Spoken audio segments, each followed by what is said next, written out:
أشهد أن لا إله إلا الله.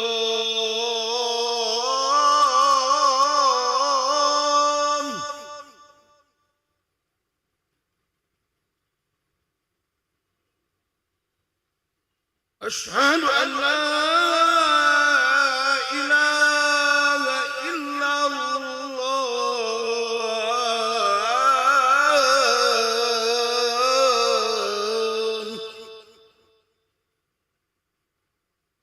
أشهد أن محمدا رسول الله.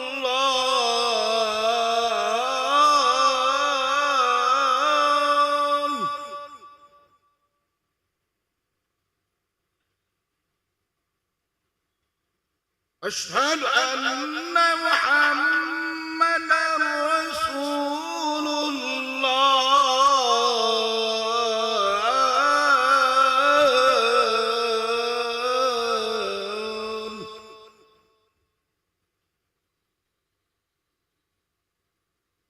حي على الصلاة.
Bismillahirrahmanirrahim. Assalamualaikum warahmatullahi wabarakatuh. Alhamdulillahirabbil alamin. Allahumma shalli ala sayyidina Muhammad wa ala ali sayyidina Muhammad, amma ba'du. Jemaah salat asar yang dirahmati oleh Allah, kami ucapkan selamat datang, ahlan wa sahlan wa marhaban bihudurikum fil Masjid Sultan Mahmud Badruddin Jaya Wikram Palembang. Alhamdulillah, hari ini Senin 10 November 2025 Masehi atau bertepatan dengan 19 Jumadil Awal 1447 Hijriah. Mari bersama melaksanakan sholat asar secara berjamaah. Adapun sholat tugas pada hari ini, azan telah dikumandangkan oleh Al-Ustadz Haji Zainal Arifin dan sholat akan diimami oleh Al-Ustadz Kemas Haji Andi Syarifuddin MAG. Dilanjutkan cawisan ba'da sholat bersama guru kita Al-Ustadz Kiai Haji Ahmad Idris Kailani dengan pembahasan akhlak tasawuf kitab Hidayatut Thalibin. Untuk ketertiban dan kenyamanan beribadah, jamaah diharapkan untuk tidak mengaktifkan handphonenya dan barang milik jamaah harap dijaga sendiri atau dititipkan pada tempat yang telah disediakan. Dan kami himbau kepada para jamaah untuk berniat iktikaf ketika memasuki masjid serta dapat mengikuti rangkaian zikir dan doa bersama imam sampai dengan selesai. Demikianlah harap dimaklumi. Atas perhatiannya, kami pengurus Masjid Sultan Mahmud Badruddin Jaya Wikram Palembang mengucapkan terima kasih. Semoga Allah Subhanahu wa taala menerima rangkaian ibadah kita. Amin ya rabbal alamin. Wassalamualaikum warahmatullahi wabarakatuh. Allahu Akbar, Allahu Akbar. Asyhadu an la ilaha illallah. Asyhadu anna Muhammadar Rasulullah. Hayya 'alas salat, hayya 'alal falah. Qad qamatis salatu, qad qamatis salat. Allahu Akbar, Allahu Akbar. La ilaha illallah. لا إله إلا الله سيدنا محمد رسول الله صلى الله عليه وسلم أقام الله أدمها ما دامت السماوات والأرض وجعلنا من الصالحين أهلها سووا صفوفكم فإن تشتت الصفوف من تمام الصلاة الشيطان الرجيم بسم الله الرحمن الرحيم الذي يسمى من الجنة والناس صلي فرج إماما الله أكبر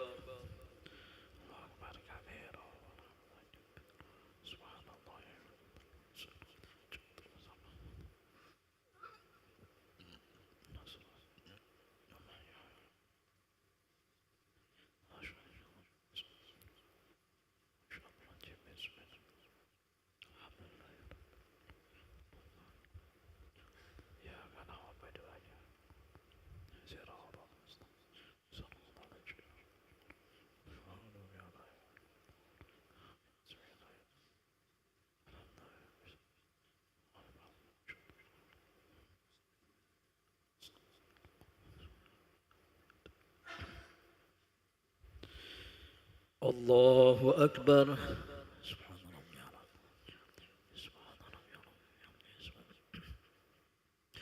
سمع الله لمن حمده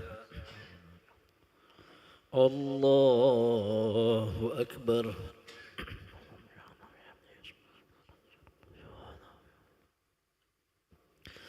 الله أكبر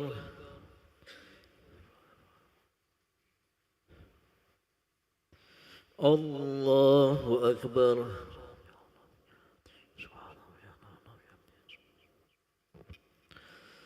الله أكبر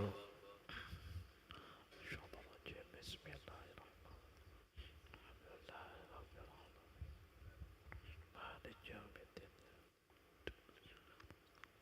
صراط الذين أنعمت عليهم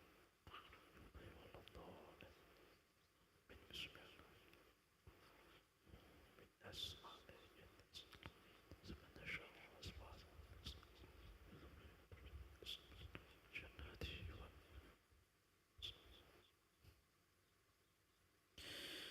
الله أكبر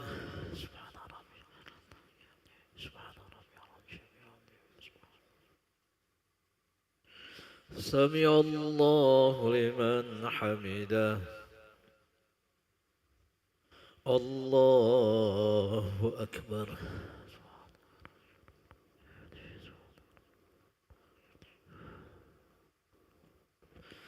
الله أكبر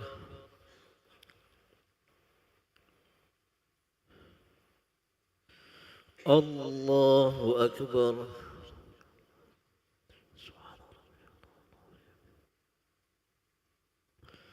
الله أكبر التحيات المباركات الصلوات الطيبات السلام عليك يا سلام أشهد أن لا إله إلا الله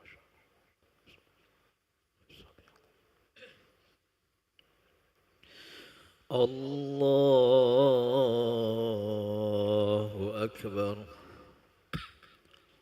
بسم الله الرحمن الرحيم الرحمن الرحيم إياك نعبد وإياك نستعين صراط المستقيم صراط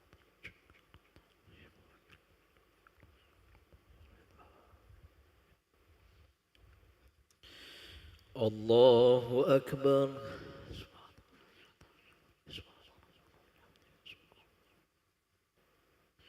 سمع الله لمن حمده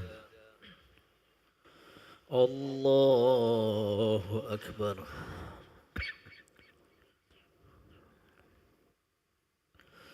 الله أكبر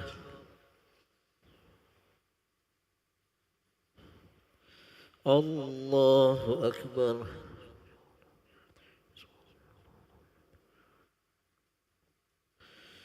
الله أكبر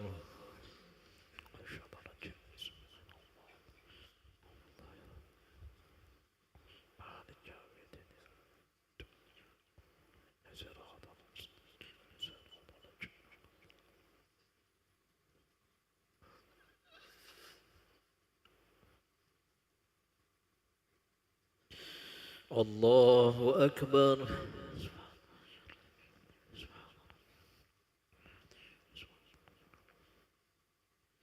سمع الله لمن حمده الله أكبر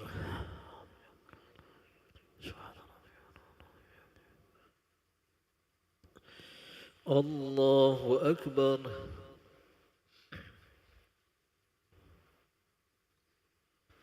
الله أكبر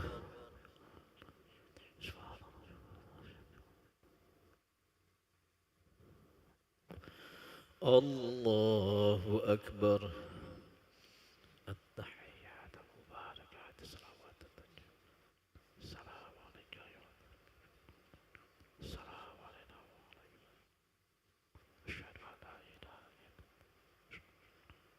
رسول الله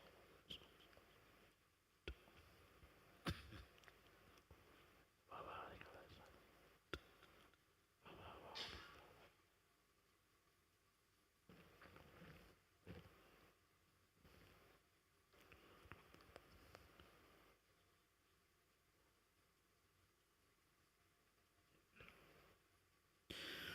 السلام عليكم ورحمة الله السلام عليكم ورحمة الله بسم الله لا إله إلا الله محمد رسول الله